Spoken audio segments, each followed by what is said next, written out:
The year is 2025. Robert F. Kennedy Jr. now sits behind the formidable desk of the Secretary of Health and Human Services.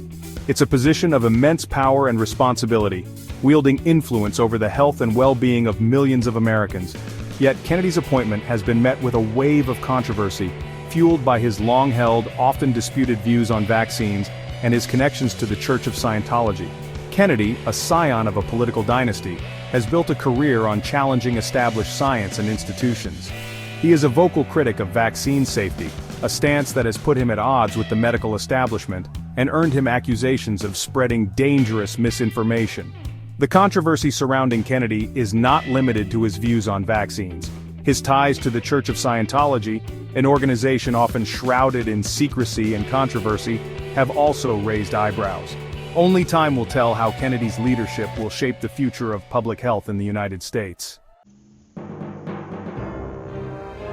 The Church of Scientology, often described as a controversial and secretive organization, has found itself intertwined with Robert F. Kennedy Jr. R.S. career.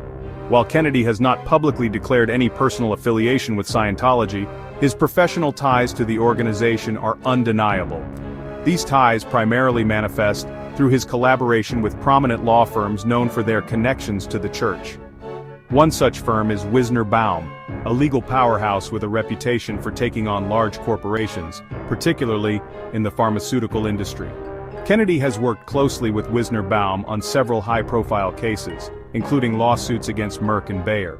These collaborations have proven financially lucrative for Kennedy, earning him hundreds of thousands of dollars in legal fees. Critics argue that his financial ties to these firms could influence his decision-making as Secretary of Health and Human Services. Furthermore, some worry that Kennedy's association with Scientology-linked entities could grant the organization undue influence within the Department of Health and Human Services. His critics argue that these associations demonstrate a lack of judgment and raise serious ethical questions about his fitness to hold such a high-ranking position in the government. Robert F. Kennedy Jr.'s skepticism towards vaccines is not a recent development. For over 2 decades, he has been a vocal critic of vaccine safety, consistently questioning their efficacy and linking them to a variety of health problems. His claims, however, have been repeatedly debunked by the scientific community. Kennedy's anti-vaccine stance can be traced back to the late 1990s, when he first began publicly expressing concerns about the safety of thimerosal. Despite the lack of scientific evidence linking thimerosal to autism or other developmental disorders, Kennedy became a leading voice in the anti-vaccine movement. His activism extended beyond thimerosal, encompassing a wide range of vaccines. Kennedy's anti-vaccine rhetoric has not subsided since assuming the role of Secretary of Health and Human Services. This has alarmed public health experts, who fear that his position of power could lend legitimacy to dangerous misinformation. Robert F. Kennedy Jr. E.S. career has been marked not only by his controversial views, but also by his penchant for legal battles. He has filed numerous lawsuits against a range of entities, from pharmaceutical giants to media organizations. One of Kennedy's most frequent targets has been the media. He has sued major news organizations, accusing them of colluding with pharmaceutical companies to suppress information about vaccine risks.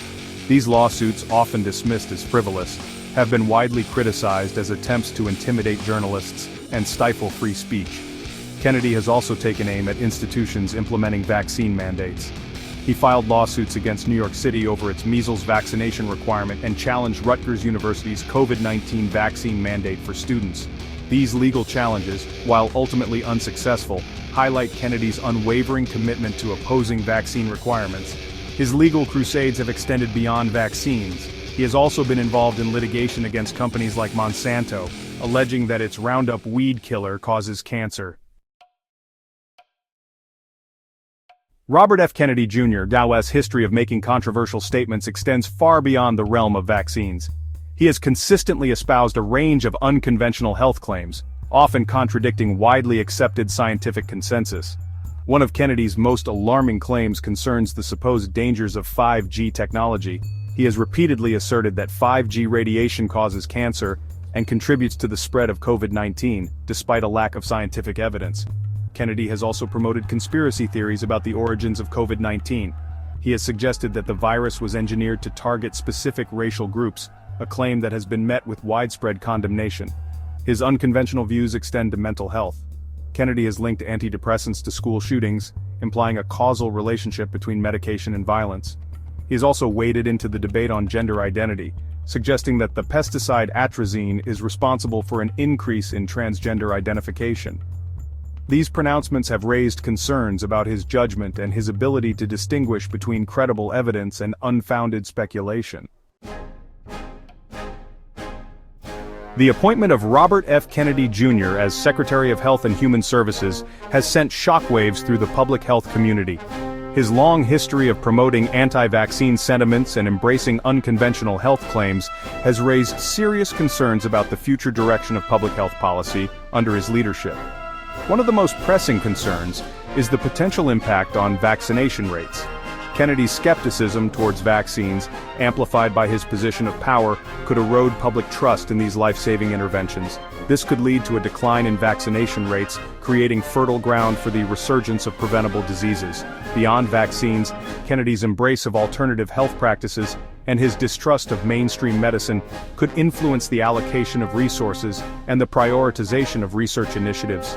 There are concerns that he might divert funding away from evidence-based programs towards initiatives aligned with his personal beliefs. Furthermore, Kennedy's adversarial approach towards the media and his tendency to dismiss scientific evidence that contradicts his views raise concerns about transparency and accountability within the Department of Health and Human Services. Critics worry that he might create an environment hostile to dissent, surrounding himself with yes men and silencing those who dare to challenge his views. The foundation of effective public health policy rests upon trust. Trust in the scientific community, trust in public health institutions, and trust in the government officials tasked with safeguarding the health and well-being of the population. However, the appointment of Robert F. Kennedy Jr. as Secretary of Health and Human Services has shaken this foundation. Kennedy's history of promoting anti-vaccine sentiments and embracing conspiracy theories has eroded trust in his judgment and his commitment to upholding the principles of public health. His pronouncements have the potential to mislead the public, particularly those who are already hesitant about vaccines or susceptible to misinformation. This erosion of trust extends beyond Kennedy himself. His appointment has cast a shadow over the entire Department of Health and Human Services, raising concerns about the credibility of the agency's recommendations. Rebuilding trust will require a concerted effort from both Kennedy and the Biden administration. Transparency, accountability, and a commitment to evidence-based decision-making are paramount. In the age of social media, misinformation spreads like wildfire.